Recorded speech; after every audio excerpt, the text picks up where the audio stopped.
Good morning again, everyone. Just want to take a moment to really center into the feeling tone of that song we just sang, of that prayer we just prayed together with music. And notice, if you will, with me, the difference in the feeling tone in your body as we sing the truth of I am light, and I am not all those other things.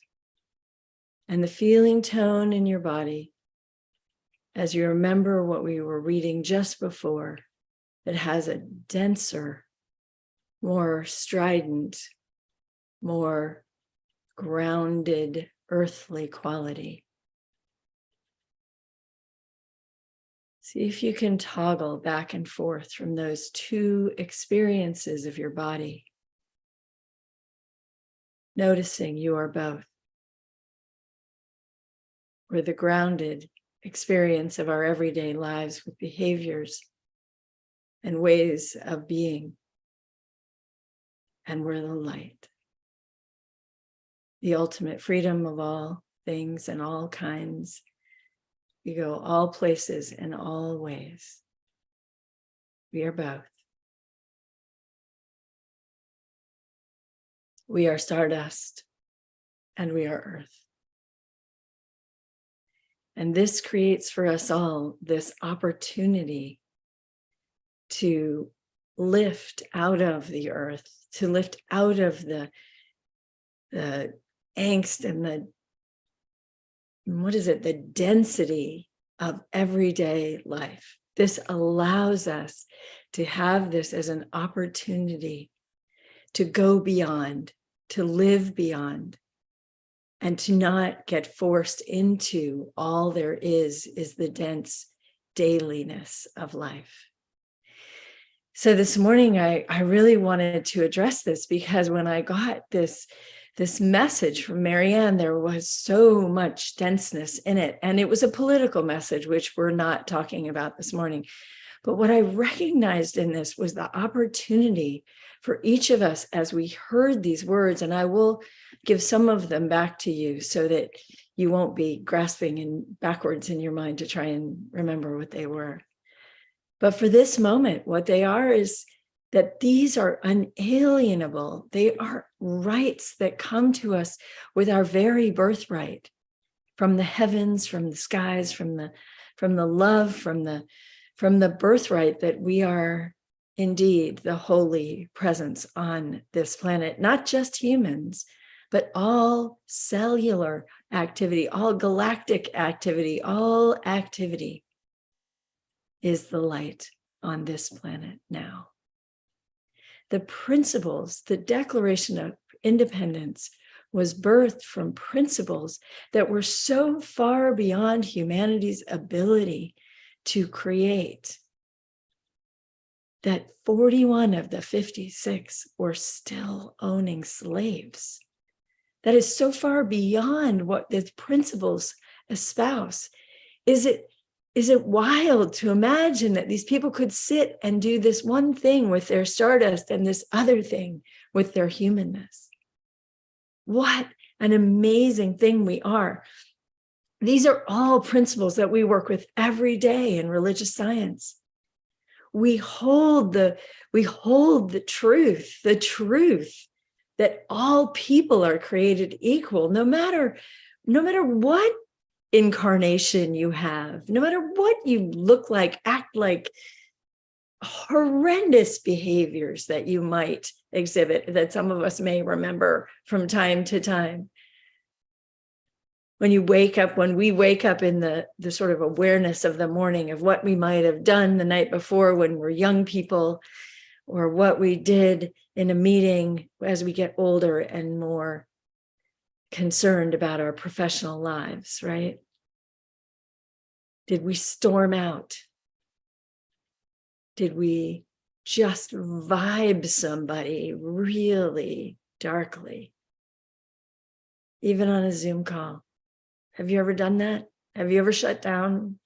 One time, I was in a council meeting, which I think you may all or mostly all know what council is, where it's an even expression of everyone in the room. There's no crosstalk. Everyone is just having the opportunity to speak their truth into the circle. And I was sharing something deeply important that had come to me in a meditation about the deep flow of energy that was happening in our country, where on the very same day, January 6th, both the forces of the darkest and most earthbound, fear-based of us had come in to the Capitol building in our country. And at the same exact time and place, which happens to be Epiphany, when the light shines to the kings to come to greet Jesus as the allegorical or true story is sits with you. In Georgia, they sent a Black man and a gay man to that very same Congress with their votes, with their bravery, with their willingness to put it all on the line. The very same day, by the end of the day, order had been resumed in the Capitol. The votes were carried out to acknowledge the democracy that we had, and the light and the breath and the light were shining again. So as you can hear in my voice, this was a powerful awareness to me.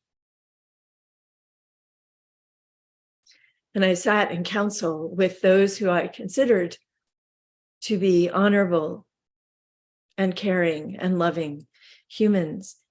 And they are everything. And yet my words triggered someone else. And there was a very big outlashing of words and behaviors against my words, in some misunderstanding of what I had said, or some other interpretation of my words, or the way that I spoke were deemed offensive to some.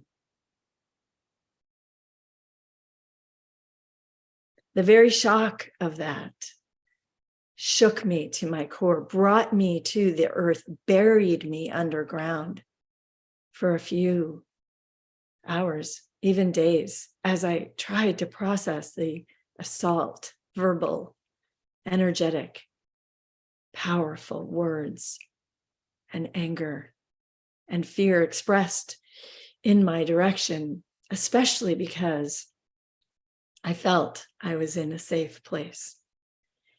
I was so open that came in so deeply. And there I was sitting with my rights, my freedom to speak, my vulnerability, all of it laid on the table. Have any of you ever been in this circumstance where you have taken something that was so precious to you and held it out and shared it deeply, meaningfully, only to have it rejected, misunderstood, assaulted, destroyed? Have you felt what that experience is? I believe most of us have. Or even have you had the experience of something being taken from you? Something that you thought was yours by right.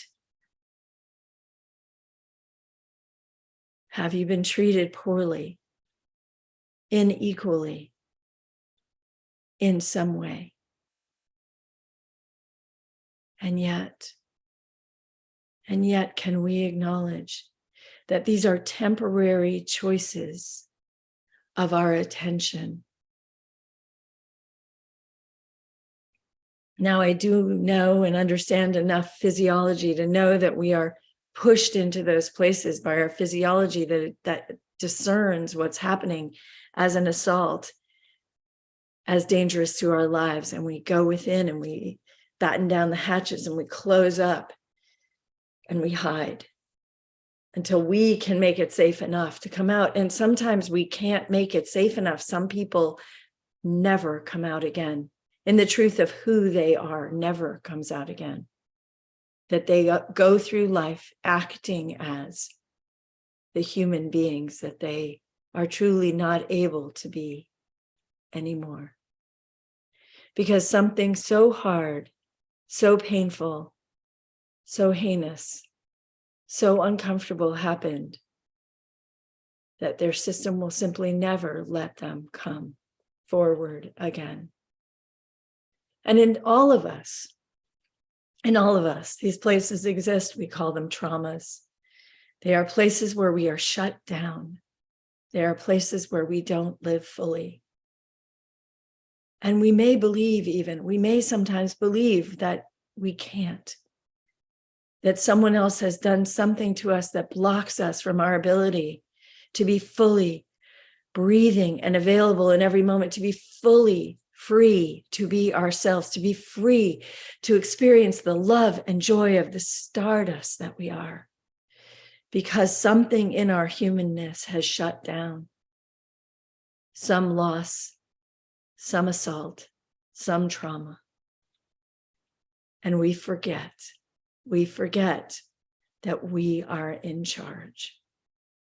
Here in our country today, we take sides. We think that that is going to make a difference. Make someone else wrong, attack them, assault them.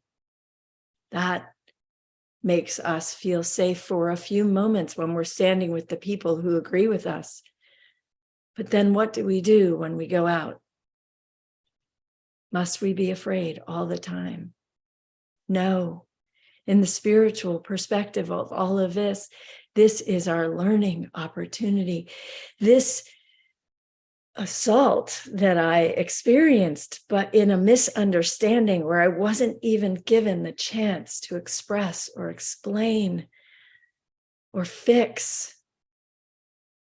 And I was just misunderstood. I can stay with that story forever, or I can remember that I was created equal. I am created equal, and that I am endowed with the inalienable right. The inalienable, which means you cannot separate it from you. Rights of life and liberty and the pursuit of happiness. I am given those rights, and if I give them back to myself, I will have them forever. I have them in every moment I give them to myself. Many of us have heard a saying where I will allow no man to degrade my soul. For the moment, I can't think of who said that. I will allow no circumstance to degrade my knowing of my inalienable rights. I will allow no beingness to hurt me, shut me down, and make me small. Because within me am endowed with the inalienable rights of life and liberty and the pursuit of happiness. So to Marianne's question, does a child who lives in a domestic war zone, like I did,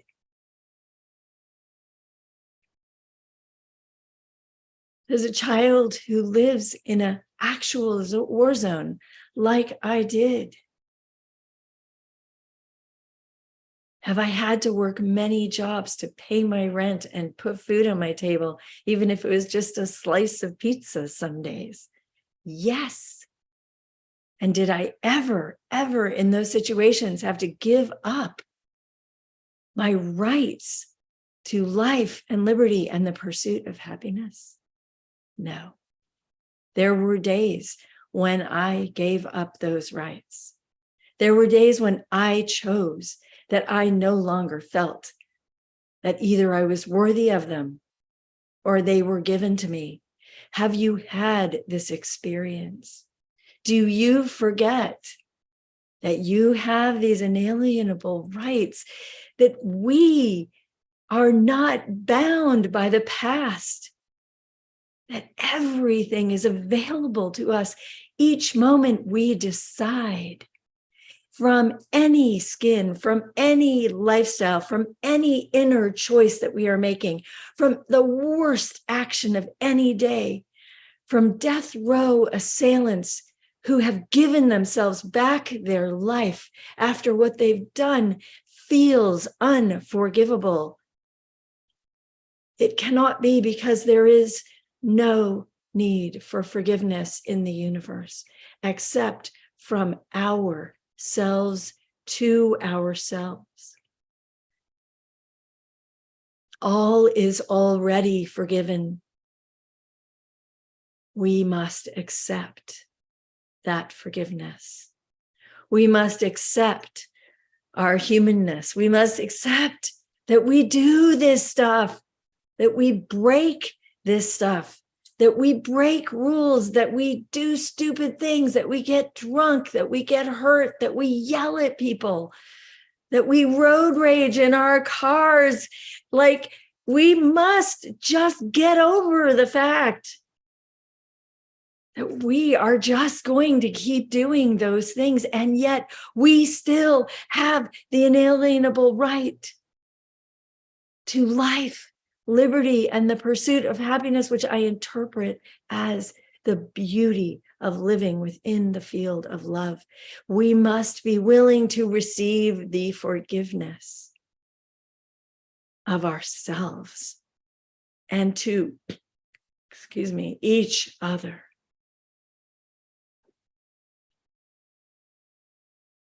To each other and to ourselves for all the unforgivable things that the United States has done.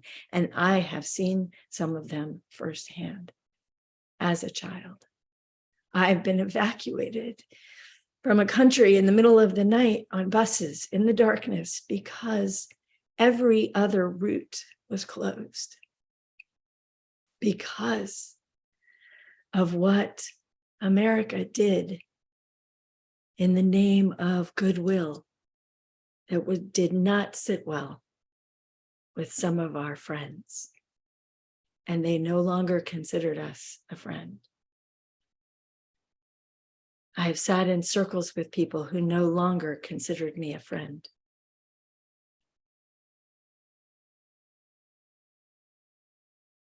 Have you? Have you sat in circle and thrown someone out of your heart? Do you sit here now with someone outside your heart? Do we all, because we're human, forget that we're divine? We are free. We are free in the most absolute sense of freedom. We are invited in every moment to forget, to forgive, to move beyond. Yes, to forget, but not in a way that makes you vulnerable again. To forget what you thought was true, or what you demanded, or what you held onto, or what you broke. Live into the truth that you too are part of the exchange. And yes, there are times when we are hurt in a situation or victimized, when we are indeed in those moments powerless, and especially as the children, and we speak for them powerfully. And yet, even as those circumstances existed in my life, I had to move past them. I would be broken. I would be dark. I would be me that walked along Central Park one night asking myself, what is the point of living? And I will be the me that walked further that night and was given the answer of love.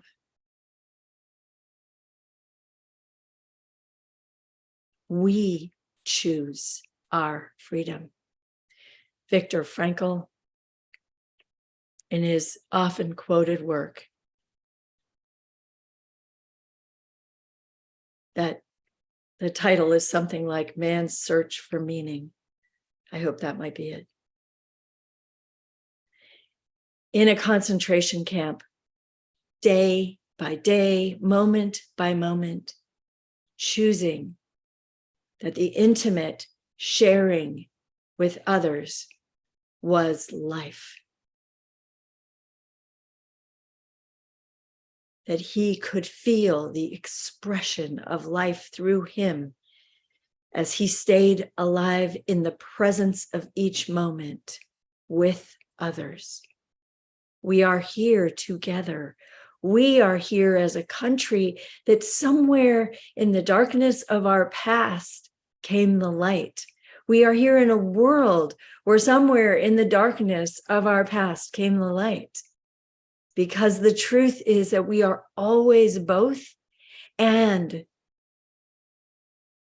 we are always freeing ourselves from whatever we think we're being held by. If you, in this moment, have anything, if you can feel the feeling tone of worry or doubt or despair, pain or sorrow, let us remember that the way to freedom is love. If it's loving yourself through whatever that is in this moment, whatever's too scary to face. Last week, we talked about breaking the rules and that there are no rules, and it is scary to go without rules, but it is freedom.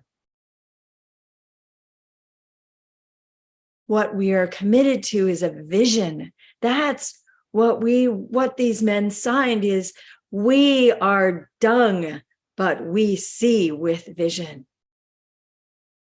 We are the dirt we walk on, but we see with vision. We are the pebbles on the path of life, but we see with vision. And now and again, we fly into the vision. And with Ginger, we sing, I am light. I am not that crap that I did yesterday. I am not the anger that I have against myself and others. I am not it. I am the very depths of the earth. That which has been composted into diamonds. And I am the very height of the stars. And in between, I walk in peace and love. When I glimpse those moments, I am graced and full. As the guru who sat at the edge of the stage, this beautiful, small Indian man with his head that nods in India, the other direction, which is always hard for me. It doesn't say yes or no, does it? It says maybe, maybe. In Greece, they say etsi ketsi. Inside you, is there a place where is not a definitive yes or no, but an ongoing journey to claim for yourself over and over, release the last second, as the small Indian man, the guru of light that happened to be with us that day, said to me in my complaint about my life, you don't need a psychic. What is here is what you are contributing from yesterday. In this moment, free yourself. And the next moment and the rest of your life will be yours. So as Americans, as we take on this declaration of independence, take it on personally. I am equal. I am equal. I am not better. I am not worse. I am equal. That makes me worthy. That makes me lovable. That makes me great. That makes me powerful. It makes me everything, because not only am I equal, I am it. I am it. I am the holiest source of all there is. And as I grasp that, these things that were said in this document, I am endowed with inalienable rights of life, liberty, and the pursuit of happiness. no matter what my circumstances. Even on the days where bombs were falling literally over my house, I was playing cards with my siblings and joking and laughing in moments between when they would hit and we would feel the terror. And then again would rise the spirit. Children have that much more easily than we do as adults. Can we remember that we get tripped and fall when disease visits us, when illness breaks us, when financial stress hurts, when someone turns their back on us, when someone dies, when our hearts are broken? Can we remember that this is not it all? This is this moment, and what it needs, what the trauma needs, what the breakdown needs, what it needs is love. And when love arrives, it does the work. So we wait and allow to ourselves to be encircled by love. We breathe and we bring it in. We open and we say yes, even when it sounds like no. We nod our head sideways and remember.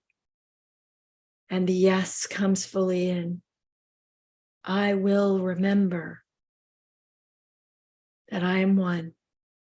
And I will pursue every day my right for life, for liberty, and for the pursuit of happiness. And yes, it is our turn to be brave. It is our turn to be brave. As I wore those crazy sweats last week, nobody thinks that's brave. It's brave. You do it. Do something that makes the bravery in you show up. It lightens your soul. And is our government instituted to secure these rights? Yes, because they're our voice. And if our voice isn't doing that, elevate your voice. I didn't say make it louder. I said elevate it. Bring your voice in from this place of holiness. From the love, bring the love and encircle. And know the love does the work. We relax. We know the truth. We bring the love, or we are the problem. And today we say, we take back the power that it is to be an American that lives under this vision, with this hope, with this faith, with this glory, that people who put their lives on the line, even though they couldn't do what they said, you can say it too, even though you can't do it. Even though I can't believe every moment that I have these rights and that I am pure and that I am free and that as I choose it, my past disappears and my future appears in front of me. Even when I can't believe it, I'm committed to knowing it's true. Let us hold this vision, not just as Americans, because the same vision has been revealed over and over as spiritual truth all over the world through the teachings of all the great masters and mystics. We could name them all, but we don't need to. Wherever you are touched by spirit, that is an avenue where you remember that these are inalienable rights. Our brothers and sisters around this world are not even really our brothers and sisters, are they? They are us, reflecting back to us all the places that we don't want to look. We can look there in the same love that we can look here. Let the love do the work. Relax. Breathe, be willing to receive the gifts of love, the gifts of what we call God, the divine energy, the field, the very activity, the possibility, and all that we say. When we say these affirmations, we say things that we can't do, but they help us begin the journey to doing them. Do not lose your vision for yourself, for your country, for your life, for the person on the street, for the brokenness of this world. Do not lose the vision that none of that is true. What is true is heaven. What is true is your life, your liberty. It comes from within you. Free yourself from the shackles of outmoded, outdated, and past beliefs. And remember, you are light, you are God, you are love, you are peace, you are grace, you are expansion, you are everything that God is. You are love.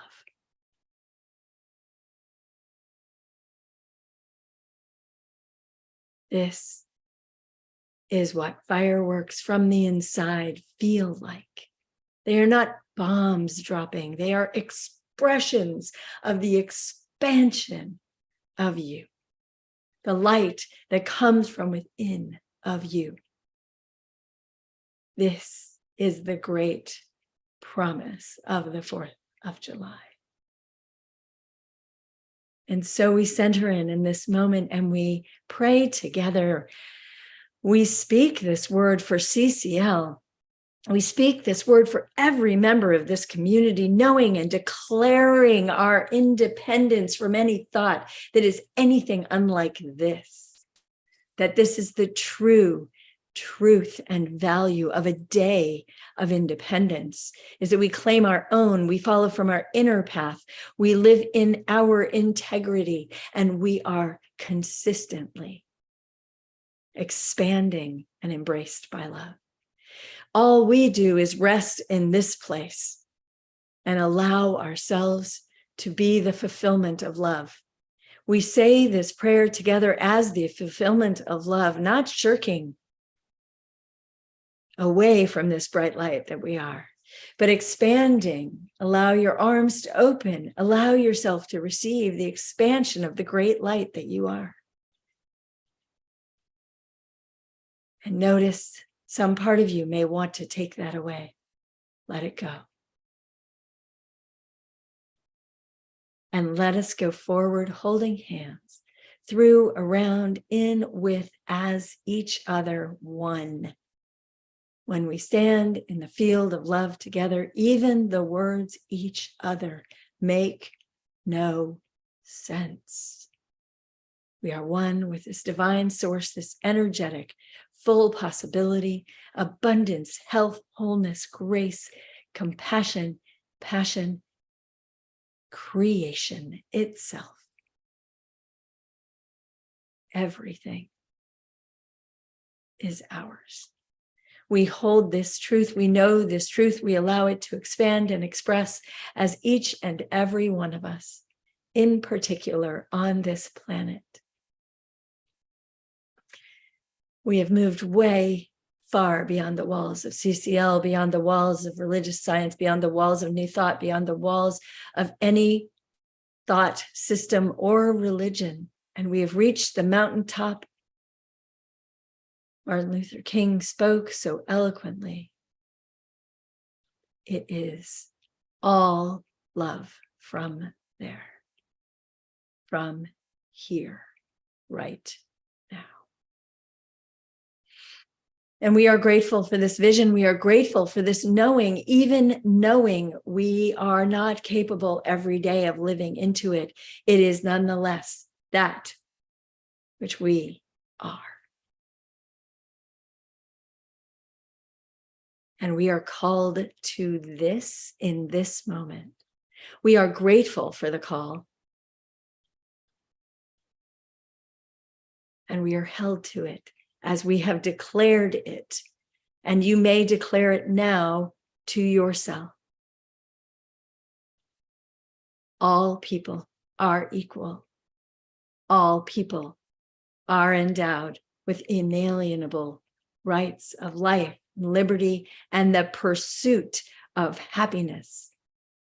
All people, including me. And we plant this seed into the great and glorious creation field. And we know that that which is for the highest good of all cannot help itself but to seed, germinate, break new ground, and show the world the new beauty of all of who we are as one. And so it is.